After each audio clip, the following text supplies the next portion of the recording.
Greetings, all you Manic to their minds, Manic Rhymes, and welcome back to Subnautica. Well, welcome to the final early access video that I am going to be doing. So this is going to end off the early access,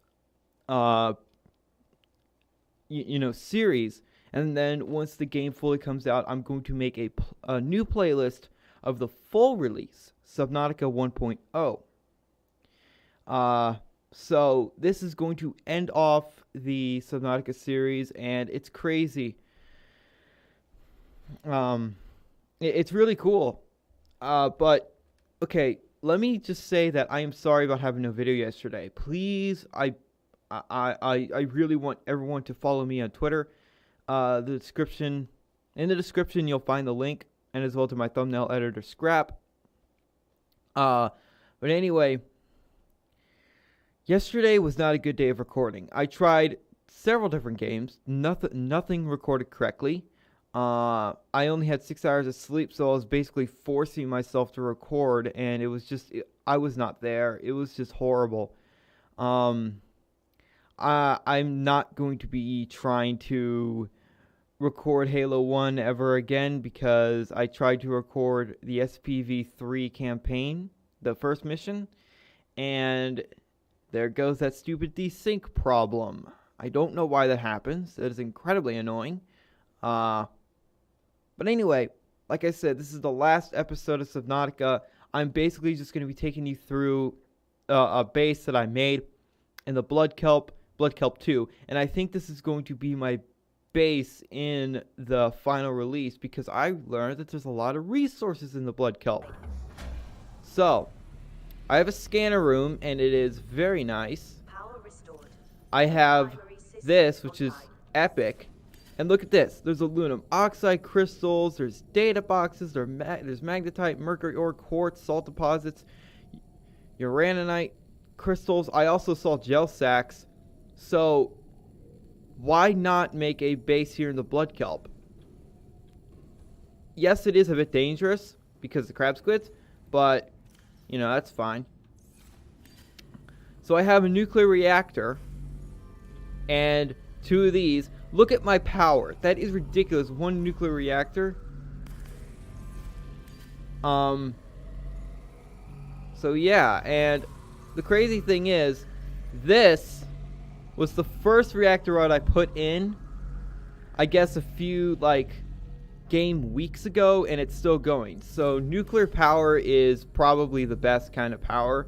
It takes a lot to manage it, but lucky for me, I also made this. This thing is pretty cool. I also made ion power cells, a lot of them, and filled Robbie Rotten with them.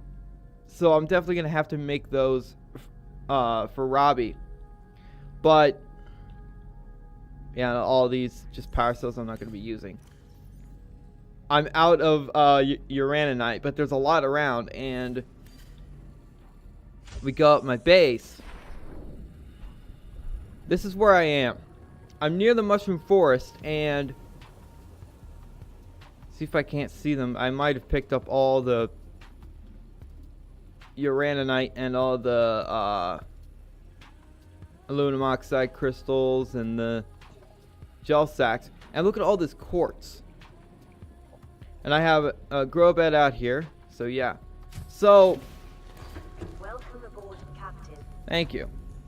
So this is gonna be pretty much my base in the full release. I'll have a grow bed in here in the scanner room. I had it here, but I had to build off of my base to make sure that I could actually put the scanner room.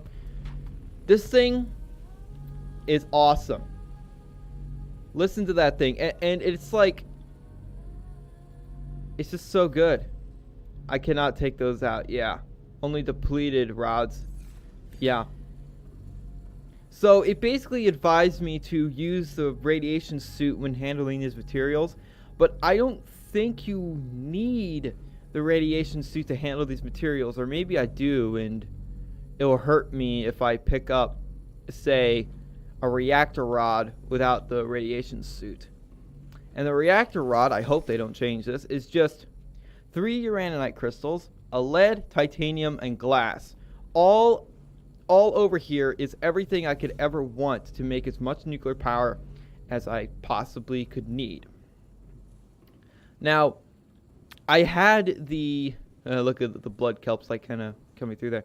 I had the modification station here, but at a certain point when I get this thing upgraded enough, I won't need that. Now, the only real issue I could see about this, having a base here, is what was it? Oh yeah, the getting to the alien containment, the alien facility. But I then remembered that there is a teleporter in the mushroom forest. So once I'm able to go down there through the Grand Reef, which is probably where I'm always going to go down in my prawn suit, just pack up for the long journey, then I could be completely fine. So what I would like to see change about the game. Well, first off, I would really like if the hitboxes for these marble melons were a lot better, or where I aimed is where the knife hit. Because as you guys know, you kind of have to aim up and away. That is really off, and I do not like hitboxes that are off. Xenoverse 2. Well, that game's okay now, I guess, but sort of. Another thing is the base building. I wish that, the base building in this game is honestly some of the best I've ever seen. When you want to make a new compartment, it just kind of snaps and connects. But certain compartments don't do that. Like the scanner room, you have to waste materials to do something like this. I only had to make it out there because there's a wall right there and there's no terraformer. But you can see how that's annoying. I couldn't just stick a compartment off of this. I would have to put a multi-purpose room there. I think that's how that works, or maybe they changed it, and I didn't want to have to do that. It'd be cool if I could see. Look, aluminum oxide crystal right here. I don't need to go to the Grand Reef to get them, which is great. And there's also gel sacks around here that I can farm. So I completely just overlooked the blood kelp like an idiot. Don't ever look. This is blood kelp 2, by the way. I don't know what's in the other blood kelp zone. I think it's the same thing. But it is cool that I can find all this stuff. I can even find data boxes. And look, that's it. There's one up there, but I already have that one. I do.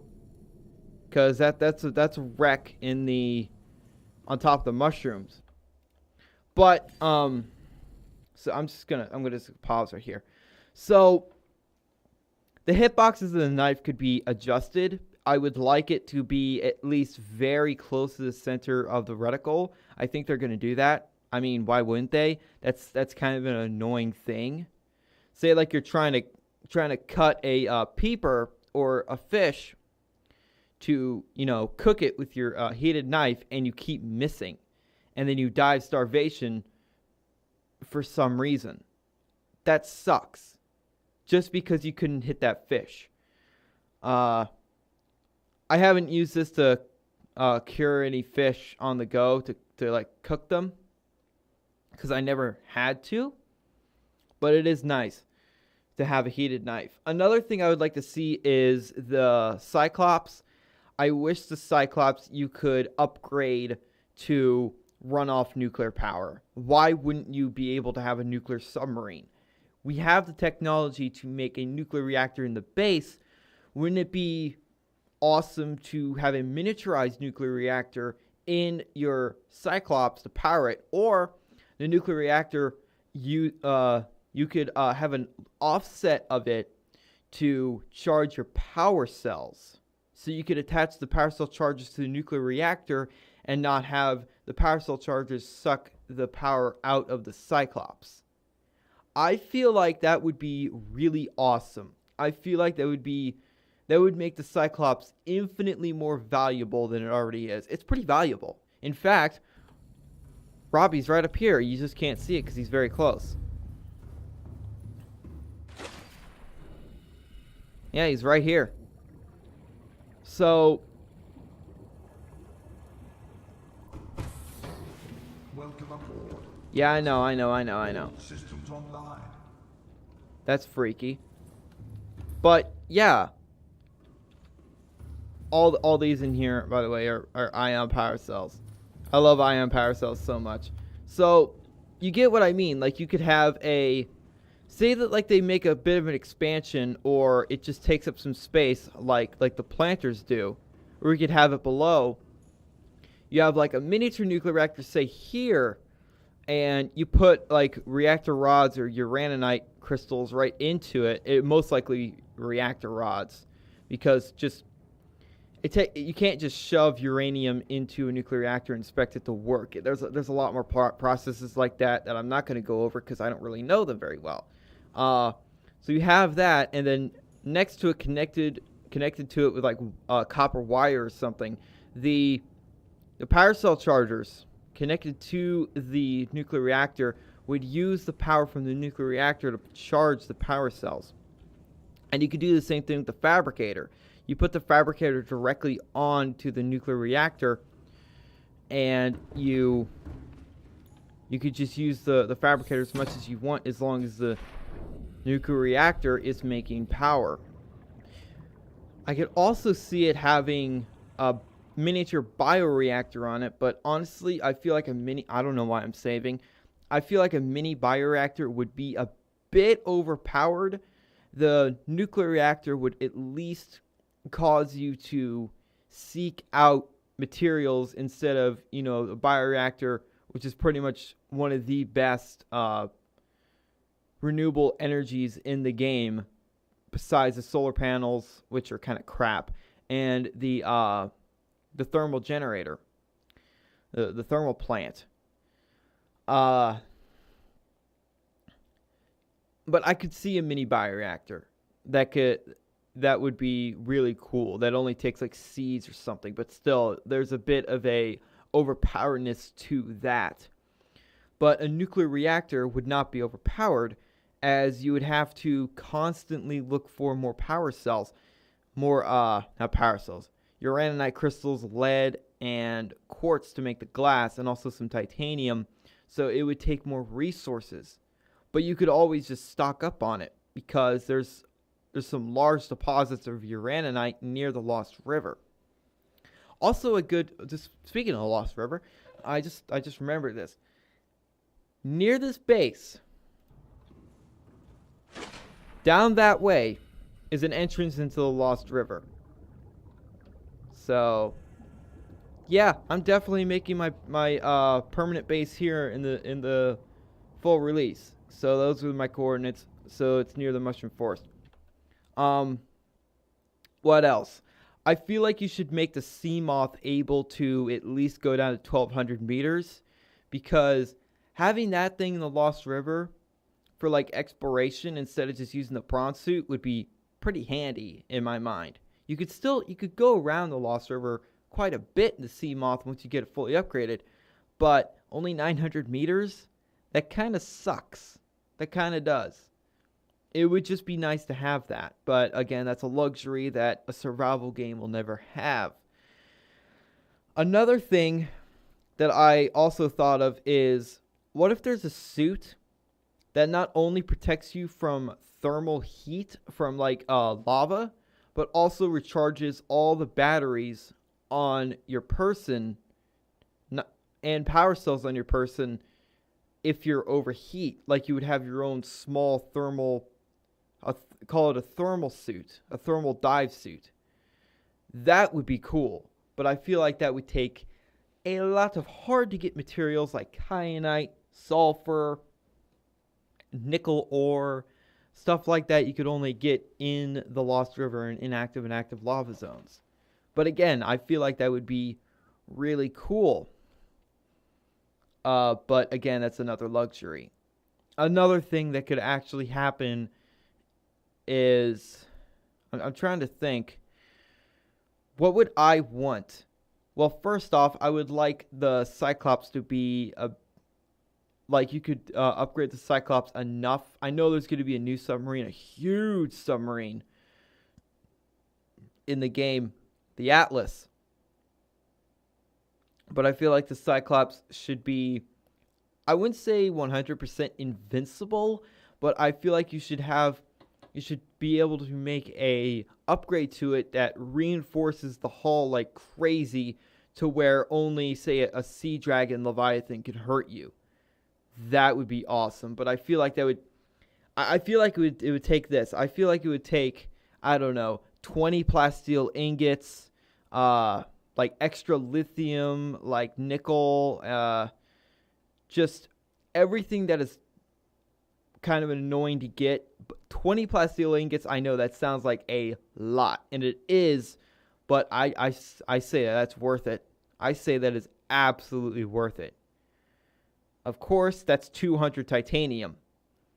So yeah, that's quite a bit. But like I said, only a Sea Dragon would be able to hurt you. So I feel like that'd be awesome. I also feel like the power problem on the Cyclops shouldn't be a thing. I have 5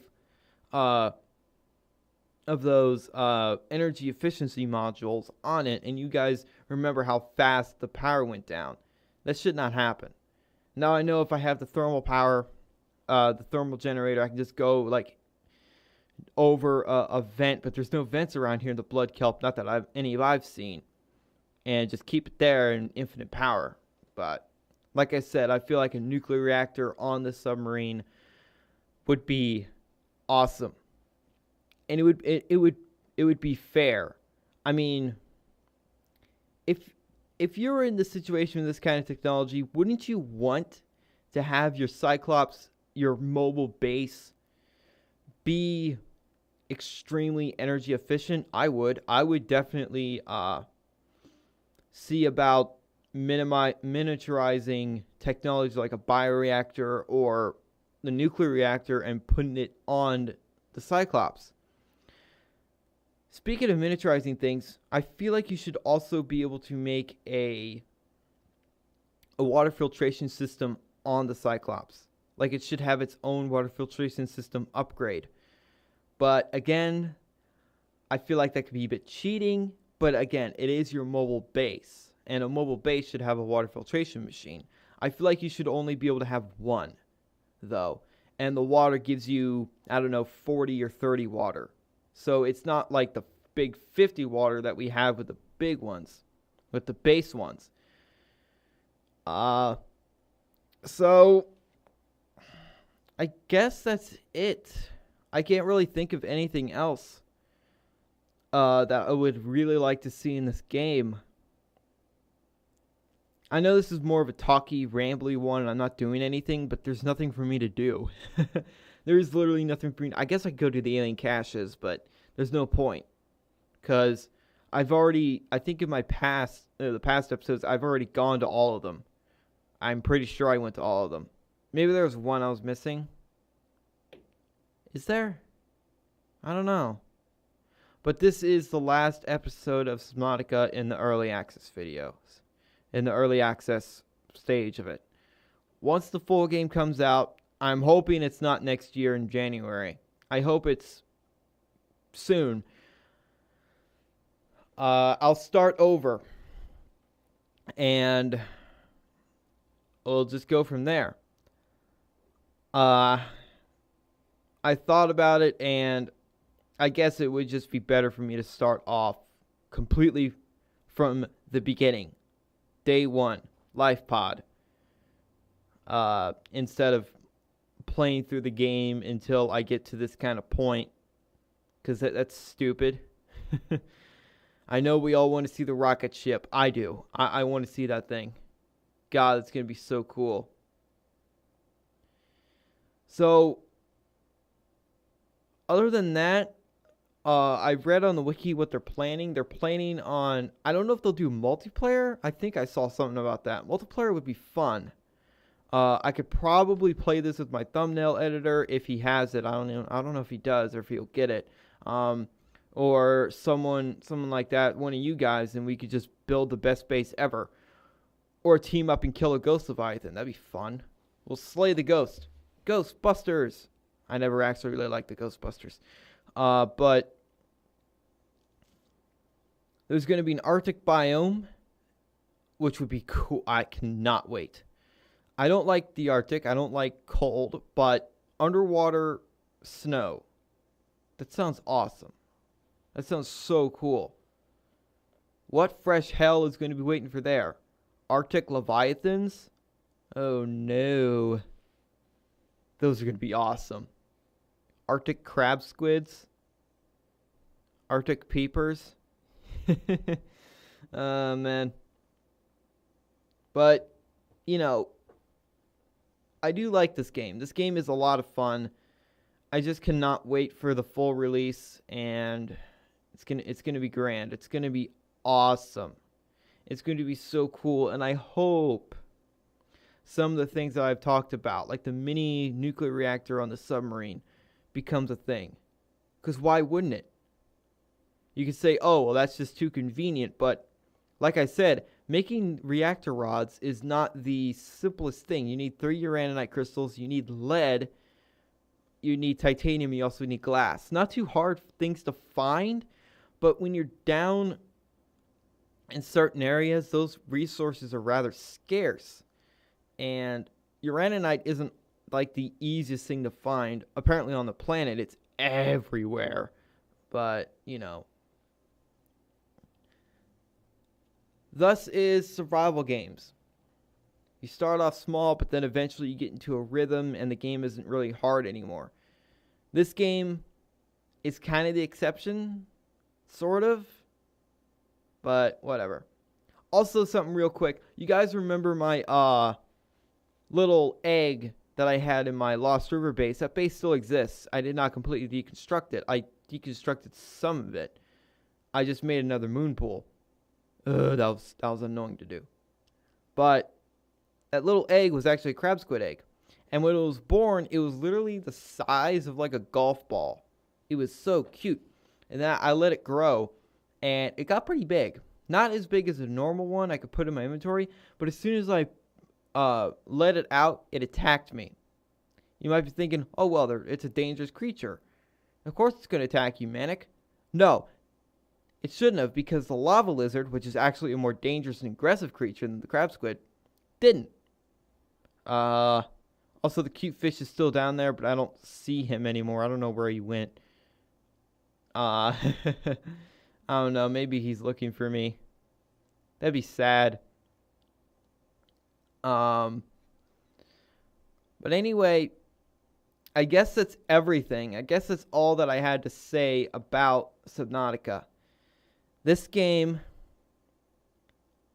I never thought I would have this much fun in a survival game. In one of these survival games where you go around and pick everything up to survive. I typically don't look for these kind of games, but this game is the exception. Because I love the technology. I like the story. I like the creatures. I like everything about this game. Even though some of the episodes I sound very annoyed, I'm still having fun. So, thus ends the early access series. Like I said, once the game fully comes out, I'll make a brand new playlist. Brand new. And we'll go from there. So, I hope you guys enjoyed the series. I really hope you did. I did my best. I tried my hardest in this, and I actually did everything, I think. Maybe there's a few things I'm missing, but I don't know. I don't know if I'll go back in. I know there's some Easter eggs that I can find, like the Markiplier doll, but I don't care. I could have sworn I got a message from LifePod 7, but it doesn't appear in my messages. So, Anyway,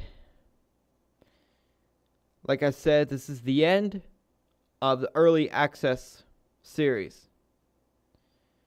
There's been ups, there's been downs, there's been data corruption because updates. But I did very, very well for myself, I would have to say. So I'm not going to drag this out any longer, but again, I hope you guys really enjoyed the series for what it was. And I will see everyone in the next update, the final release 1.0, probably will be in January of next year. So thank you guys so much for watching. If you liked it, leave a like and a comment. And remember, in Trilby, we trust.